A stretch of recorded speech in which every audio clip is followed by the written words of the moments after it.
Why is Saint Valentine a symbol of love? Valentine's Day is the busiest restaurant day of the year after Mother's Day. Couples vie with each other to share protestations of love. Grade school children share Valentines far and wide. How did this public demonstration of love get to be associated with Saint Valentine? Who was he? What might it mean for us today? Whatever the truth of the real Saint Valentine, the middle of February has been a favorite time for lovers since records began. We take a look at the curious history of Saint Valentine, and how an ancient martyr came to be remembered as a champion of romantic love. In modern times, Saint Valentine's Day is more closely associated with cards, chocolate and commercial gain, but it has not always been the case.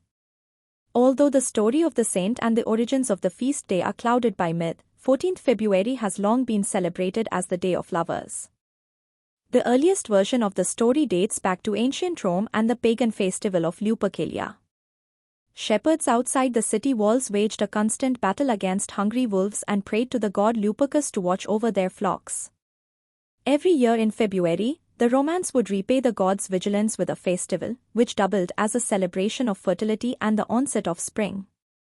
Newlywed women would be whipped by februa, strips of goatskin and the derivation of our word February, to purify their bodies in preparation for childbirth.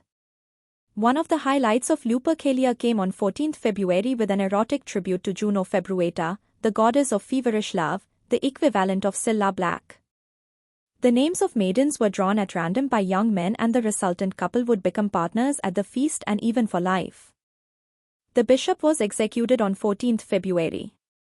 On the eve of his death, he sent a passionate letter to his beloved, signed simply, Your Valentine.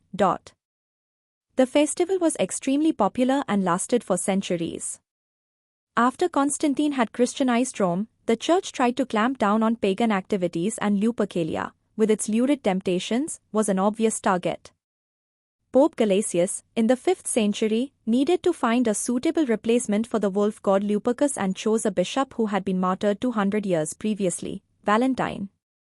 Valentine is the name of two saints, one a bishop and one a priest, who were martyred in the middle of the 3rd century and honored on 14th February. According to the life of one of them, he sent letters of encouragement to people. The Bollandists, Jesuit scholars who have studied the calendar of saints for centuries, are of the opinion that in fact there is only one Saint Valentine who ended up being celebrated in two different cities. Because the facts of these lives are very sketchy, Saint Valentine's Day was not included in the most recent version of the calendar of saints. 14th February is now the memorial of Saints Cyril and Methodius, the apostles to the Slavs and the subject of an encyclical of Saint John Paul II. The more likely association between lovers and Saint Valentine is the medieval belief that birds would choose their partner on his day. Chaucer explores this conceit in his poem, The Parliament of Fowls. From that reference until now, Saint Valentine's Day has been associated with the idea that it is a good thing for two people in love to affirm that to each other and to tell the world too. Although the idea that Valentine's Day is for lovers is based on medieval conceptions of animal behavior and a chance mention in a poem, the actual focus on telling others that they are loved is something that emerges from a scriptural truth: God is love. While it isn't in keeping with gospel simplicity to spend hundreds of dollars, or more, on roses, rubies, and repastes, to spend the day telling others they are loved is a good thing. So, too, would be to meditate on how God's love permeates our world.